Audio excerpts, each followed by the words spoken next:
វីដេអូនេះដែរខ្ញុំនឹងបង្ហាញអំពីការបង្កើត Gmail ទៅលើប្រភេទទូរស័ព្ទ Android បាទហើយយើងបង្កើតនេះយើងអត់មានប្រើលេខទូរស័ព្ទទេបាទជាធម្មតាប្រភេទទូរស័ព្ទ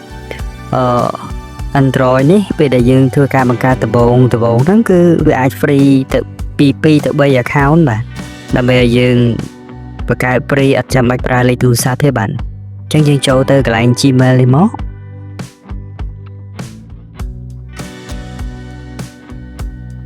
ហើយបន្ទាប់មកយើងយកកន្លែង tray 3ខាងឆ្វេងដៃបាទយើង scroll វាទៅលើបន្តិចទៅហើយយើងមើលពាក្យថា setting នេះបាទខាងក្រោមបន្ទាប់មកយើងអូសវាឡើងទៅលើបាទហើយយើងយកពាក្យថា add account នេះបាទបន្ទាប់ពីចូលកន្លែង add account ហើយបងប្អូនទាំងអស់គ្នាចូលកន្លែង Google បាទ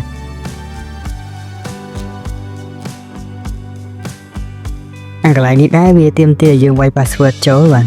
លេខកូដទូរស័ព្ទហ្នឹងបាទបើយើងអត់ដាក់ទេវាអត់ load ចឹងទេបាទអញ្ចឹងយើងចុចបន្តទៀតមក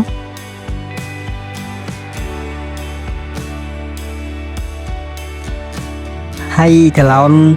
បែបនេះពុកម៉ែបងប្អូនទាំងគ្នាមើលមកខាងក្រោមបាទយកពាក្យថា create account នេះបាទហើយGmail នេះយើងបង្កើតសម្រាប់ business ឬក៏សម្រាប់តខ្លួនប៉ុន្តែជាទូទៅយើងយកពាក្យថា for my personal use បាទយកខាងលើហើយឈ្មោះពុកម៉ែបងប្អូនទាំងគ្នាអាចដាក់ទៅតាមចំណង់ចំណូលចិត្តបានបាទដូចខ្ញុំដាក់ថាអានេះជាឧទាហរណ៍ទេបាទ Gmail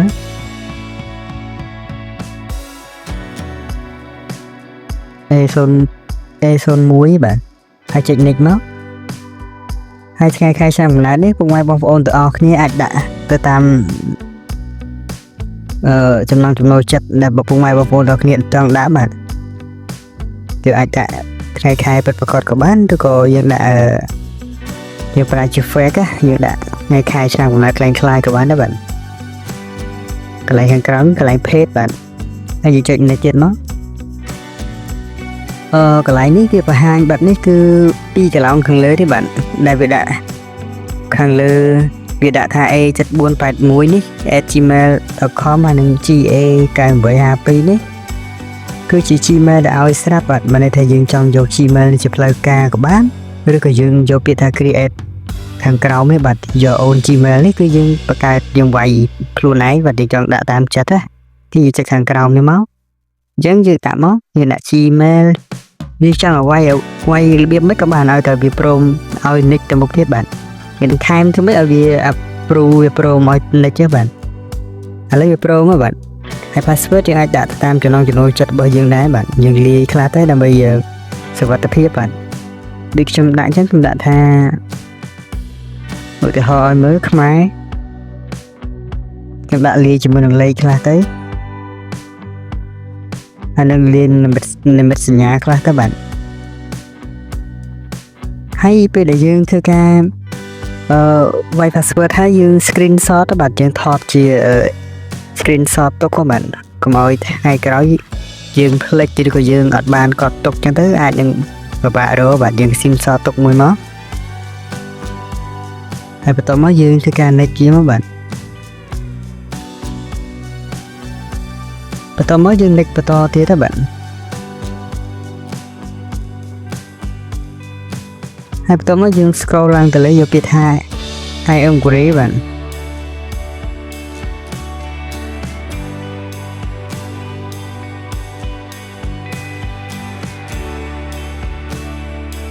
ហើយរងចាំទៅវាកំពុងតែដំណើរការបាទរបៀបនៃការបង្ហាញនេះវាពាក់ព័ន្ធនឹងអានេះវាហើយបាទយើងអាចចូលទៅត្រួតពិនិត្យមើល Gmail នឹងតើវាដំណើរការយ៉ាងម៉េចបាទយើងអាចចូលទៅមើលក្នុង setting មកយើងបង្កើតនេះអត់មានប្រើលេខទូរស័ព្ទទេបាទដោយសារលក្ខណៈពិសេសរបស់ពួក Android ហ្នឹងគឺបង្កើតដំបូងក្នុងទូរស័ព្ទថ្មីអញ្ចឹងទៅវា free ហើយបាទ free 2ទៅ3 account អញ្ចឹងណាហើយយើងចូលទៅពាក្យថា Google មក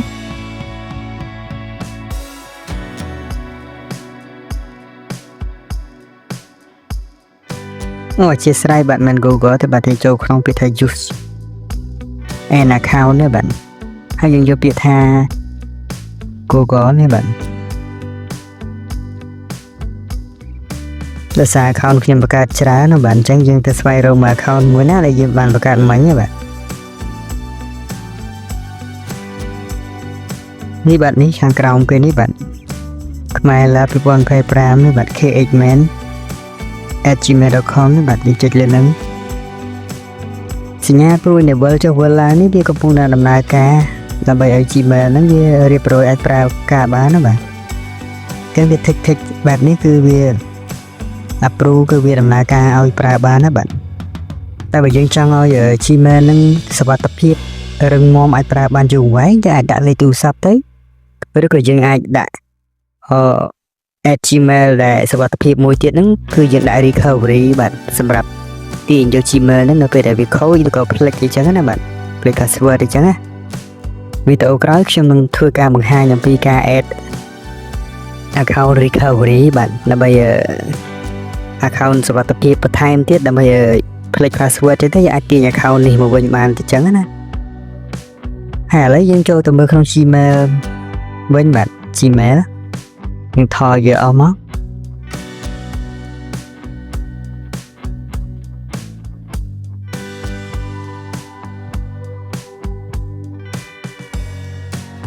អ៊ីនធឺណិតរៀង slow ដែរបាទ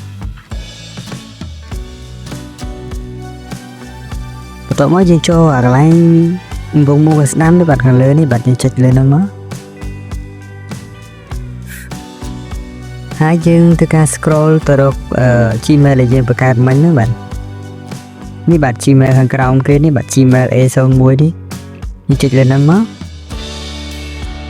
បន្ទាប់មកវានឹង link ចូលទៅក្នុង Gmail ដែលយើងបង្កើតហើយណាបាទនេះយើងចុចលើអាវងមូលហ្នឹងមកឃើញទេបាទនេះវាដាក់ថា Hi Gmail A01 ទេបាទគឺវាអាចប្រើការបានណាបាទ Gmail ហ្នឹងបាទ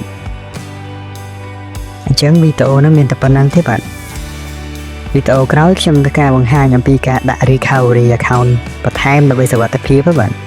អរគុណច្រើនចំពោះការតាមដានទស្សនា